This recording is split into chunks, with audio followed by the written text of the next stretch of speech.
የሐረር ከተማ ነዋሪው ወጣት ሬድዋን ናጂ በድንጋይ ጥርብ ስራ ላይ ተሰማርቶ ህይወቱን እየመራ ሲሆን በተለይም ከቅርብ ጊዜ ወዲህ በጁገል ዓለም አቀፍ ቅርስ የውስጥ ለውስጥ መንገድና በጁገል ዙሪያ የተከናወነው የመልሶ ማልማት ስራ ወጣቱ የበለጠ ተጠቃሚ እንዲሆን ልዩ አጋጣሚ እንደፈጠረለት ይገልጻል። ብዙ ጁገል ውስጥ ለውስጥ መንገዶችን ሰርቻለሁ። ለምሳሌ ቡዳበር እና እቺ መኪና ግርግር እና ከሸዋበር 06 ሰርተናል። አሁን ሐረር ብዙ ጊዜ አሁን ጠፍቶ ነበር። አሁን ዘንድሮ ከአምና ጀምሮ እየተሰራ ነው። ብዙ ለውጥ አለ። እንደለበ ዘና ብለህ ትሄዳለህ። ይሄን ሰርቼ ቤት እንችላለሁ። ልጆች አለኝ፣ ሁለት ልጅ አለኝ፣ ባለቤት አለች። ቤት ተከራይቼ ነው የምኖረው። ቤት ኪራይ እንችላለሁ። ለልጆቼ ትምህርት ቤት እችላለሁ እና ከዚህ በለጠ ምን አለ ቤትን ከቻልክ ማለት ነው። እንደ ሬድዋን ሁሉ በክልሉ የሚገኙ በርካታ ስርዓት ወጣቶች በዘርፉ ላይ በመሰማራት በአካባቢው ልማት ላይ አሻራቸውን እንዲያኖሩና ተጠቃሚነታቸውም እንዲጎለብት እያስቻለ ይገኛል። እዚህ አክም ጋራ ነውር ነኝ። ያው በተረፈ ፈጥሮ ድንጋይ ላይ በማህበር ተደራጅተን እንደዚህ እንደምታዩት እየሰራን ነው። በዚህ በትንሾቹ ቪዲዮቹ በግንብ ማለት ነው ቢያንስ በብዙ መኪኖች ነው መጫነው። በአፕሮክሲሜትሊ ወይም በግምት ብን ከወሰድን ወደ 50 መኪና ሊጫን ይችላል እና ብዙ ሰው ነው ስራቶችን ይዞ ያሰራ ያለው እዚህ አክም ጋራ ማለት ነው። ለስራው ብዙ አይነት አለው መስራቸው ማለት ነው። አሁን ይሄ የሚሰራው ቀርጥፍ ይባላል። ለጌጥ ለግርግዳ ጌጥ ነው። ይሄኛው ደረጃ ይባላል። መወጣጫ ነው። እኔ አሁን እንደራሴ ማለት ነው ራሴን ያው ሳልጨናነቅበት እየኖርኩበት ነው ከፈጣሪ ጋር ማለት ነው።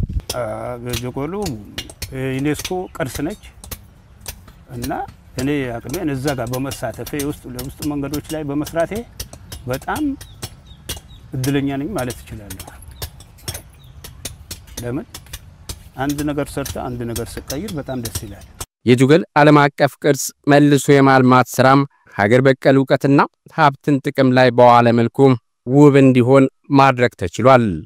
ሰፊ ያለንን ሀገር በቀል ዕውቀት የታየበትና ያሉንን የተፈጥሮ ሀብቶች ዕውቀቶች በሰፊው የተጠቀምንበት ነው ማለት እንችላለን። በዚህ ኢኒሼቲቭ ይሄም በስናስቀምጠው አንደኛው ወጣቶች ያላቸውን ክህሎት ካለው ታሪክ ጋራ ካለው ቅርስ ጋራ ካለው ባህል ጋራ አስማምተው ጀጎልን ውብ የማድረግ የጀጎልን ግራና ቀኝ ቦታዎችን ውብ የማድረግና የማስጌጥ ስራዎች አንደኛ የሥራ ዕድል ፈጥሮላቸዋል። ሁለተኛ ታምቆ ማረፊያ አጥቶ የነበረው ዕውቀታቸው ቦታ አግኝቷል። ሶስተኛ ደግሞ ማስተማሪያም እያንዳንዱ የተሳሉ ስዕሎች እያንዳንዱ የተቀረጹት ቅርሶች ከታሪክና ከባህሉ ጋራ ተያያዥነት ስላላቸው አስተማሪም ናቸው።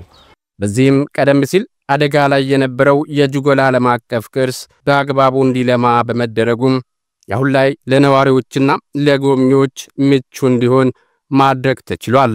ይሄ በሚለማበት ጊዜ አንደኛ የአካባቢው ነዋሪ